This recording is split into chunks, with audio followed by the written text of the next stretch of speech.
What is good, ninjas? OJ over here from PlayerEssence, and welcome to another PE Nintendo Switch news video that I have here for you guys. Today we're going to be going over the massive Nintendo Direct that went down. Nintendo shared a bunch of great information, has a solid release lineup from now until this summer, so I want to make sure that I go over some of the more important titles in addition to giving my insight on each one and what I'm excited for the most. So let's go ahead and get right into this. So this is going to be in PR format, not in the same format that Nintendo did during the Direct. So first, arms. One of the biggest features in the upcoming fighting game is the ability to equip two types of customizable arms per fighter. These arms range from standard glove arms to curved weapons like boomerangs. Each arm has a special attribute like fire, ice, or electricity that activates when delivering a charge punch. As players fight through the game, they will earn in-game currency that can be used to play the Arm Getter, a fun mode in which they can get new arms for their fighters. The fast-paced game can be played 1v1 matches or even 2v2 for more entertainingly chaotic battles. During the Nintendo Direct presentation, a new character was also revealed, the super fast ramen-armed Min Min. Is it Min Min? M-I-N, so Min Min. ARMS launches exclusively for the Nintendo Switch on June 16th. In addition, a special yellow Joy-Con controller and Joy-Con straps will be released separately on the same day alongside a Joy-Con AA battery pack accessory. Moving on next to Splatoon 2, Salmon Run, a new 4-player co-op mode is coming to Splatoon 2 game. By teaming up with friends, players can take a part-time job battling the new salmon species, which the Squid Research Lab reports might even be more lethal than the Octarians. When players fall in co-op mode, teammates can revive them by inking them on the battlefield. Splatoon 2 launches exclusively for the Nintendo Switch on July 21st. In addition, 3 refreshingly designed individual amiibo figures for the game, a new Inkling Girl, Inkling Boy, and Inkling Squid will launch on the same day and grant special limited gear in-game. By tapping these amiibo, as well as previously released Splatoon series amiibo, the figure's character will appear in-game and befriend players. Befriend an amiibo character and it will remember favorite weapons, gear, outfits, and option settings. This comes in handy when raging turf war at a friend's house. Moving on next to Mario Kart 8 Deluxe. When Mario Kart 8 Deluxe game launches on April 28th, it will do so with more characters, karts, and tracks unlocked from the start than any other game in Mario Kart history. Both traditional racing and newly redesigned battle modes can be played in local wireless mode with up to 8 players and in online or LAN mode up to 12 players. That's really cool that they have LAN in the game. For players who want to show off their driving skills, Nintendo will be hosting 2 Mario Kart 8 Deluxe online tournaments in-game. More details about these tournaments will be revealed in the future. Next, moving on, we got Ultra Street Fighter 2 The Final Challengers.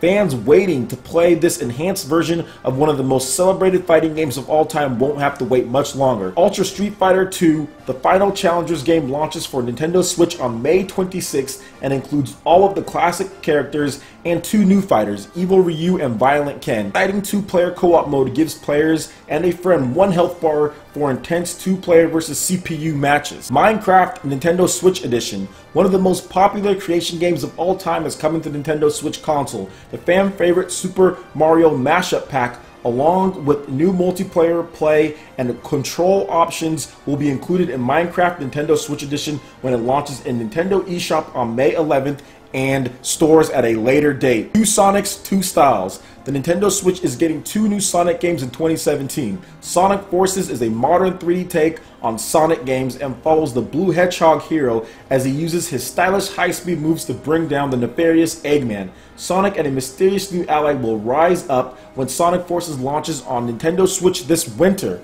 Sonic Mania launches this summer and features retro 2D graphics and a host of new stages, as well as some classic stages from previous games in the Sonic the Hedgehog series. THQ Nordic is in the house. The diesel punk shoot-'em-up game Sin Mora EX, co-developed by acclaimed studio Grasshopper Manufacturer, launches on Nintendo Switch this summer with local co-op and versus modes. Also coming to Nintendo Switch from THQ Nordic Games is Battle Chasers Night War, an RPG inspired by console classics and based on the Battle Chasers comic book series. Battle Chasers Night War launches with timed exclusivity on the Nintendo Switch in late summer. That's awesome that Nintendo Switch actually got an exclusive or timed exclusive new game from THQ Nordic. That's really cool. Payday 2, The Heist. In this 4-player co-op game, players band together to rise to the top of the criminal world for bigger jobs and better paydays. Payday 2 launches for Nintendo Switch this winter. Fate Extella the Umbriel Star, featuring playable characters from multiple Fate productions across 3 distinct narrative perspectives. Fate Extella the Umbriel Star delivers the series' most legendary showdown yet. The Nintendo Switch version will come loaded with 35 previously released paid DLC costumes, along with an exclusive new Unshackled Bride outfit. The high-octane action game will launch for the Nintendo Switch in North America on July 25th. Nintendo Switch Standalone Dock. The Nintendo Switch Standalone Dock accessory will be available for purchase starting on May 19th. Additional docks are perfect for traveling without having to unplug the main Nintendo Switch setup, as well as switching between TVs in the same house without transporting cords. So that is basically the rundown of all of the Nintendo Switch games. I'm not going over 3DS or Amiibo. I'll have a link so you guys can check out all of that information there, but I did want to go over some of my favorite parts of this whole thing, and I 100% have to start with ARMS. ARMS, the 2v2 mode online, is going to be absolutely crucial to this game's success. I think that's actually going to push more people to get a friend. If you can find a Switch, get a friend, you guys team up online and go fight other people. Hopefully there's a ranking system, because I think that would be really fun to go through with some of your friends, mix and match all the different arms that they're going to have, the different characters so far, and be able to battle it out online. That, I think, sold a lot of people on this game. It was already looking really good, but now I think it's starting to really show the depth with not only 1v1 and all the different arms that you can get, but also 2v2 and the different types of arenas. They showed a little bit more of what you can do, and you can just see how this game is just brimming with extra content when it comes to depth of how you play, how you move around the terrain, what characters you pick, and pretty much everything. This is going to be an amazing game. Obviously, Nintendo needs to work on balancing, and there's going to be a lot of stuff that's probably going to be a little off when the game first launches. That's how most fighting games are. So I don't expect this game to have a ton of different characters, but I do expect there to be DLC and for them to support this game in the long term, just because of the style that it is. I feel that it's going to be a hit. Maybe not as big as Splatoon was, just because it's a fighting game and not Smash Brothers style or not Smash Brothers characters, but I do feel that it can be a hit to where it does really well and gets more people to be interested in the Nintendo Switch, especially if it rates well and the online play is solid. So the 2v2 for me was a big deal. And also the release date was absolutely fantastic.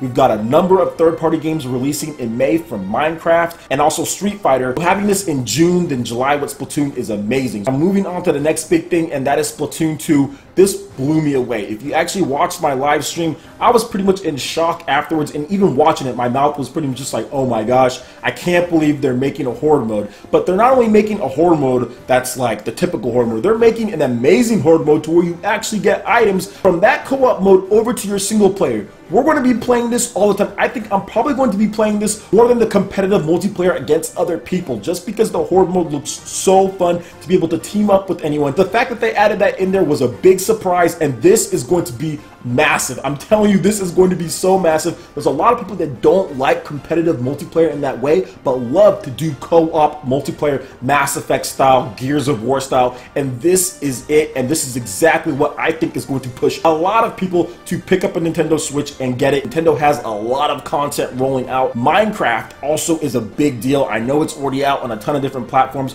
but it actually sold really well on the Wii U. It sold over 300,000 copies in Japan alone, physical version, not counting digital, and I don't even know how much it sold here in America and Europe, but I'm guessing that it's nearing 1 million units sold or over that total when you combine everything as far as the Wii U goes, and that's pretty good for getting the game really late. So getting that game in early May and having a version to where you can take anywhere you want, that is big for Minecraft. The Super Mario Mashup Pack is really cool. People love that on the Wii U, so they're bringing all of that content over to Nintendo Switch, and I think that's going to be a big game for Nintendo going forward, and also for third-party developers in that May. That May is pretty much third-party time. We're getting quite a number of games released then, and also that Battle Chasers game from THQ Nordic, another RPG coming to Nintendo Switch. Nintendo, listen to me. The one big complaint that I had with the Wii U is that there was not enough RPGs not enough Japanese RPGs, just not enough adventure games in general on the Wii U at launch, and even throughout the first year. That has been remedied for the most part on the Nintendo Switch. Xenoblade Chronicles 2 later in the year. So for me, this was a home run Nintendo Direct. I thought it was very good. They said that we're going to focus on ARMS and Splatoon 2. They announced some big stuff for both of those games, but we got a little surprises here and there. I know there were some people upset about there was no VC or anything like that, but Nintendo never said that they were going to talk about VC or the online chat app or anything like that. All they said that they're going to talk about was ARMS and Splatoon 2 and Nintendo 3DS and some Switch stuff, and that's exactly what they did. They announced a number of new Switch games, third-party ports coming over to the Nintendo Switch, in addition to announcing big stuff and big news for Splatoon 2 and ARMS, so I cannot be upset with that. The footage that they showed was actually really cool, and I'm excited for Mario Kart 8 coming out pretty much at the end of this month, so that's pretty much May as well. So May is freaking stacked with a number of games. Alright guys, but that wraps it up for my thoughts on this whole thing here. Let me know what you guys think in the comment section below. What was your most hype? What are you looking forward to most? And what did you think about the ARMS modes in addition to Splatoon 2 on the Nintendo Switch? I would love to hear you guys' opinion in the comment section below. Go ahead and hit that like button if you did like it. Let you know you guys want more content like this going forward in the future. And subscribe to PlayerEssence for the latest news, reviews, discussions, and more. Thank you so much for watching, and we'll catch you ninjas for the next video. Peace.